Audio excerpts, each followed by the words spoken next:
그렇게 보지 않는다고 봐요. 네. 오늘 아침 발표된 리얼미터 여론조사에 따르면 윤석열 대통령 탄핵에 찬성하느냐 물었습니다. 73.6%가 탄핵에 찬성한다라는 답변을 했고요. 탄핵을 반대한다 24%입니다.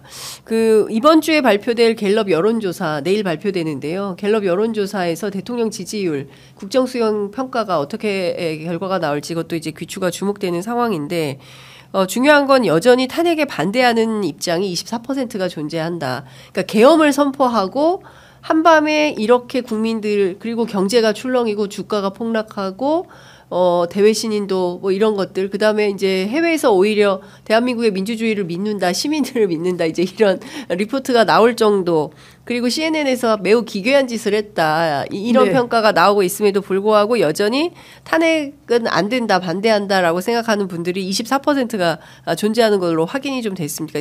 전반적인 여론은 탄핵에 찬성하는 것으로. 근데 이게 24%가 탄핵에 반대한 거지 지금 국정 운영에 대해서 지지를 표하는 건 아니거든요. 네. 그래서 저는 그건 구분해야 된다라고 보고요. 네. 지금 아마 국정 지지도가 뭐 금요일 날 결과가 나와봐야 되겠지만 국정 지지도는 이 지켜야 된다라는 보수층의 움직임을 제외하고는 저는 상당히 낮을 거라고 봐요. 자, 그리고 이번 계엄 사태가 내란죄에 해당하느냐에 대한 응답에 대해서도 69.5%가 내란죄에 해당한다 이렇게 응답을 했습니다. 반대로 내란죄에 해당하지 않는다라고 보는 분들은 역시 24.9%. 그러니까 24%, 그러니까 한 4분의 1 미만에 해당하는 분들은 이런 평가를 하고 있다라는 겁니다.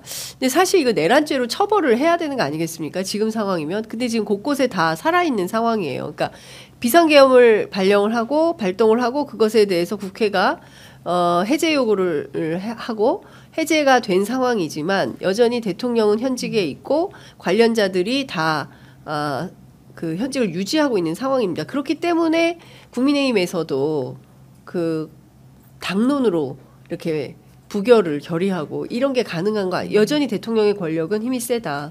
내란죄와 관련된 부분은 어제 네. 의총에서 저희가 그 얘기를 했어요. 네. 이건 명백하게 내란죄다. 그런데 지금 이거를 그냥 고발하는 수준으로 한번 하게 되면 수사가 제대로 이루어지겠느냐라는 문제가 있어요. 그래서 이거는 상설특검으로 가는 것이 맞다라는 판단을 아마 지도부는 하는 것 같아요. 그래서 네. 어제 의총을 할 때 이 부분은 상설특검으로 준비할 계획입니다라는 얘기를 어제 김용민 예. 네, 수석으로부터 들었어요. 상설특검으로 네. 이 사건 수사 다루겠다라는 네, 거죠. 다루겠다. 네. 근데 이제 상설특검도 지금 뭐 규칙 개정을 통해서 이를테면은 7명의 후보 추천위원회가 구성이 되는데 나머지 셋은 대한변협 근데 지금 상황에서는 뭐 대한변협이나 그 법원행정처장이나 이런 분들도 어떤 판단할지는 모르겠습니다. 이제 그 비상계엄이라는 정말 국민들이 진짜 국가 안위가 걱정되는 수준의 계엄령 포고령이 이제 발표가 됐었기 때문에 어떤 판단할지 모르겠지만 어쨌든 그분들과 이제 야당 추천 4인 이렇게 해서 7명이 후보를 추천하게 되는데 그 법령에는 3일 이내에 해야만 한다 이렇게 되어 있잖아요. 그 안 하면 임명하지 않으면 이게 또 무한정 미뤄질 가능성이 있는 건데 연장자 순으로 할 수 있다 이런 얘기도 아까 그 방금 전에 양보남 의원님 하고 가셨는데요. 어떤 내용으로 저희가 그 규칙 개정해서 대통령이 임명을 안 하는 경우에는 자동으로 연장자가 그 위원장을 맡는 걸로 한다라는 얘기가 있었어요. 위원장을 그러니까 네 이게 후보 추천 위원장? 아니요 저기 상설특검 검사를 임명한다 이렇게 돼 있었어요. 저희가 그거를 통과를 시켰었고 네. 요게 그 뒤에 이거는 거부권 행사할 수 있는 내용이 아니어서 네. 이거는 저희가 통과시킨 걸로 알고 있거든요. 그것에 대해서 국민의힘이 가처분 신청을 했는지는 하겠다고 했습니다. 가처분 신청하겠다고 해서 저희가 일단 규칙 개정은 그렇게 했습니다. 예, 규칙 개정은 했고 그리고 상설특검에 따라서 수사에 들어가고 그리고 탄핵만 하더라도 이번 한 번이 끝이 아니라 그 이를테면 이번에는 단건 아닙니까? 하룻밤 사이에 있었던 그 6시간 그 계엄에 대한 사실상 내란죄에 해당한다고 보고 그것에 대해서 상설특검을 통한 수사에 착수하는 방향으로 이제 가게 되는 건데 그러니까 탄핵만 하더라도 네. 이번에 만약에 부결이 되면 다음 주에 다시 또 탄핵안이 탄핵소추안이 발의되고 이렇게 될 수가 있는 겁니까? 지속적으로? 그거는 조금 더 논의를 해봐야 될 것 같습니다. 네. 예. 그러니까 할 수는 있지만 할 수 있는 것과 대통령에 예. 대한 탄핵을 뭐 이렇게 계속 할 수 있는 거냐, 뭐 이런 주장을 못 할 거다. 국민의힘은 이제 그런 입장입니다. 민주당이 대통령에 대한 탄핵은 한 번이면 족하지 두 번, 세 번 못 한다. 역풍이 분다. 뭐 이런 주장을 하고 있거든요. 근데 민주당 입장에서는 국민의힘이 그런 얘기를 했다면 국민의힘이 민주당을 잘 모르는 거다. 네. 네. 그래서 그건 너희들의 생각이고라는 네. 얘기로 돌려드리고 싶습니다. 그래서 만약에 국민적 공분이 더 커지고 탄핵의 요구가 더 세진다면 그거를 민주당은 모른 척하고서 고개를 돌릴 수 있는 상황이 아닙니다. 그렇기 때문에 또 할 수 있겠어? 안 돼? 설마? 뭐 이런 얘기가 국민의힘에서 나올지 모르지만 그건 너희들 생각이고 국민적인 그 요구가 무엇인지에 민감하게 대응해야 되는 민주당 입장에서는 얼마든지 할 수 있다라는 얘기를 좀 드리고 싶습니다. 그리고 특히 저는 그 지난밤에 있었던 그 6시간 동안의 행위에 대해서 사람들이 이것만 가지고 하는 거 아니야? 라고 얘기하고 이거는 어쩌면 홍준표 대구시장 얘기하는 것처럼 해프닝? 이렇게 얘기하는데 이건 해프닝이 아니에요. 대통령은 지금 윤석열은 굉장히 놀라운 짓을 한 거예요. 국가 비상사태나 발동할 수 있는 비상계엄을 굉장히 희화화시켰다는 거예요. 이게 해지가 되고 국회 의결이 딱 되는 순간 그 밑에 댓글이 달린 걸 쭉 보면 완전히 코미디인 거예요. 국민들이 너무나 바라볼 때 이거는 어떻게 국가 비상계엄령을 이렇게 희화화시키는 제주도 참 놀랍다라는 생각이 드는데 이걸 또한 하나의 해프닝으로 바라보는 홍준표 시장의 인식 수준도 너무나 천박하다라는 생각이 드는 겁니다. 이걸 엄중하게 받아들이는 국민들과 정치인이라는 사람들이 인식의 차이가 이렇게 심각하면 이게 되겠습니까? 그러니까요.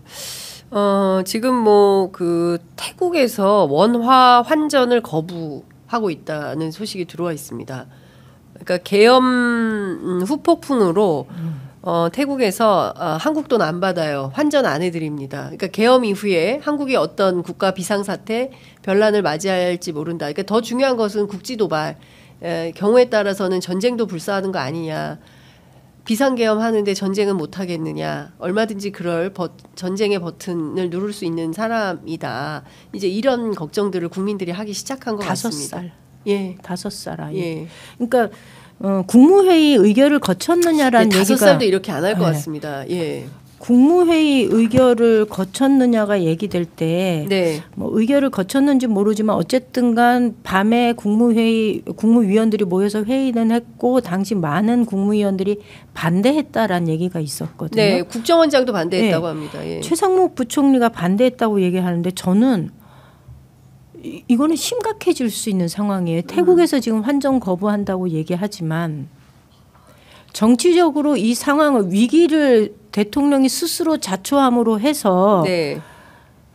이게 우리 외환시장이 혼란에 빠질 수 있는 여지를 만들어 놓은 거고 외환시장이 혼란에 빠지고 자본이 빠져나가게 되면 지난번 우리 23년도 결산하면서 네. 그 얘기 계속 나왔잖아요.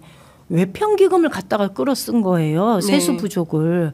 외평기금도 그래도 지금 상황에서는 조금 운영할 수 있습니다라고 얘기했지만 지금 이런 위기 상황이 도래하면 네.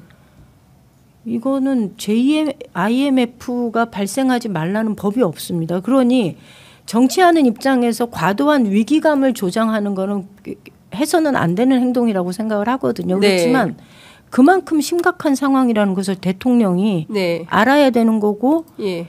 이 뒷수습을 하는 데만 해도 지금은 전력을 다해도 부족할 판인데 참 안타깝습니다. 네. 자, 속보 들어와 있습니다. 이재명 대표가, 그러니까 국민의힘이 탄핵 반대를 당론으로 정하고, 그리고 한동훈 대표가 탄핵이 통과되지 않도록 최선의 노력을 다하겠다라는 입장이 나온 후에 이재명 대표 입장이 나온 것인데요. 윤석열 대통령의 탄핵은 반드시 해내야 되고 한동훈 대표는 역사적 책임을 다하라고 요구하고 있습니다. 윤석열 대통령 반드시 탄핵해야 한다라는 입장을 이재명 대표 밝히고 있고요. 그리고 더불어민주당 김민석 최고위원은 윤석열 대통령이 2차 계엄 선포는 100% 확신한다. 그러니까 지난번은 일종의 연습게임 비슷한 거였고 2차 계엄 선포가 또 있을 거다라고 김민석. 근데 이분이 얘기하면 사실이 돼서 제가 좀 무섭습니다. 예, 그 말이 그렇지 비상계엄을 밥 먹듯이 아무데나 꺼낸다는 것은 국민의 최소한의 기본권에 대한 인식 그리고 일상생활을 뭐 계엄을 통해서 당분간 파괴해도 좋다라는 인식 이런 걸 가진 분이 대통령을 하고 있다는 것 자체가 전 국민이 얼마나 불안한 상황이 됩니까? 오죽하면 태국에서 원화를 안 바꿔줍니까? 태국에서. 예. 저는 이게요. 그리고 영국 같은 나라에서는 지금 그리고 일본에서도 광화문에 가지 말라 여행을 이 위험한 국가로 분리를 해버렸다는 거 아니겠습니까? 근데 전 세계에서 우리가 이런 나라가 아니었거든요. 그런데 갑자기 이런 나라로 이제 평가를 받게 되는 상황인 건데. 미국은 비자 발급 중지했어요. 네? 미국은 그 기사를 검색해 보면 이 비자 발급을 미국에서 발급 비자 업무를 중지했어요. 이민 갈까봐. 트럼프 시대에. 모르겠습니다. 자기네 뭐 막 멕시코 이런 사람들도 많이 오는데 한국에서까지 갈까봐 그런 건가요? 저희 가족 중에 한 명이 잠깐 나왔다가 네. 다시 나가야 되는데 비자가 중지됐어요. 중지돼서 비행기를 못 탔어요. 취소하고 지금 대기 상태에 있습니다. 이런 분들이 얼마나 많이 계시겠습니까? 그러니까 그러니까 우리가 사실은 대통령에게 큰 거 바라는 거 아닙니다. 많은 거 바라자. 대충 국민들이 다 알아서 하고 살아요. 그런데 다만 이 국가에 문제가 없도록 평화 상태를 유지하고 그리고 국민들이 먹고 사는데 불편함이 없도록만 그게 그렇게 어려운 일인가요? 이게 비상계엄을 발동해서 자기 문제를 해결하기 위한 조처로 이렇게 공권력을 막 함부로 써도 되는 겁니까? 그러니까 이게 말이 안 되죠. 이게 2차 비상계엄 발동의 여지가 있다라는 것은 저희도 알고 있고 그래서 국회를 떠나지 네. 않는다. 국회를 떠나면 저희가 해지를 할 수 있는 기회를 잃어버리는 네. 거여서 국회를 지켜야 된다라는 입장이어서 저희 집에도 못 가고 네. 계속 국회 안에 근데 머무르고 있는 이것도 건데 며칠이지. 그렇죠. 한 달, 두 달, 석 달 1년 이렇게 이어질 수도 있는 거 아닙니까? 아무 때나 비상계엄을 할 수 있는 거잖아요. 그게 좀 약간 느슨해졌다거나 이완됐을 때 대통령이 국회의원들 대상으로 얼마든지 할 수 있는 일 아니겠습니까? 그렇죠. 그러니까 말씀 중에 얘기하신 것처럼 대한민국 국민들이 사실은 대통령의 지도력을 이미 평가하는 게 끝났기 때문에 많은 걸 요구하지 않아요. 이미 대한민국은 그래도 정말 이 스스로의 힘으로 돌아갈 수 있는 만큼의 그 구조적으로는 굉장히 탄탄한 민주사회가 되어 있기 때문에 그러니까 최소한의 위기 상황만 발생시키지 않으면 그래도 국가는 안정적으로 돌아갈 수 있는 건데 네. 자신이 가지고 있는 정치적인 위협감을 전 국민적인 위험 상황으로 몰아버리는 윤석열의 이런 작태는 정말 네. 역사적으로 엄중하게 심판되어야 되는 상황이란 생각이 들고요. 네. 비상계엄이 2차 발동 할 수 있죠. 예. 예. 그러니까요. 김민석 최고위원 이렇게 얘기합니다. 지금 술 취한 운전자 손에 그러니까 탱크가 쥐어져 있다. 이런 표현을 하고 있는 건데요. 대단히 위험한 상황입니다. 대단히 위험한 상황이고 그렇기 때문에 많은 국민들께서 여러 언론 매체들을 예의주시하시면서 시시각각 변화하는 상황을 주시하고 계시다라는 생각이 좀 듭니다. 이제 또 오전 11시부터 국회 본회의가 네. 예정이 되어 있고 저희 10시 반에 또 10시 의총이 있어가지고 10시 반에 네, 의총이 저도 있어서 이제 이동을 하셔야 될 것 같습니다. 자, 끝으로 한 말씀 듣고 마무리하겠습니다. 국민들께 하시고 싶으신 말씀. 지금 이 상황을 넘길 수 있는 거는 사실은 국민들의 힘으로 가능한 일입니다. 국회 정문 앞을 당시 지난밤에 지켜주셨던 것처럼 이번 주 토요일 날 정말 많은 국민들이 함께 해주셨으면 좋겠다. 그리고 이 위기 상황은 더 질질 끌어서는 안 되는 일입니다. 2차 비상계엄령이 발동될 가능성이 있다라는 말이 나오는 거는 정치하는 입장에서는 하나의 그냥 위기감을 조장하기 위한 발언이 아니라 그만큼 지금의 이 대통령이라는 사람이 국가 위기를 수습할 능력이 없는 상황이라는 것을 보여주는 거거든요.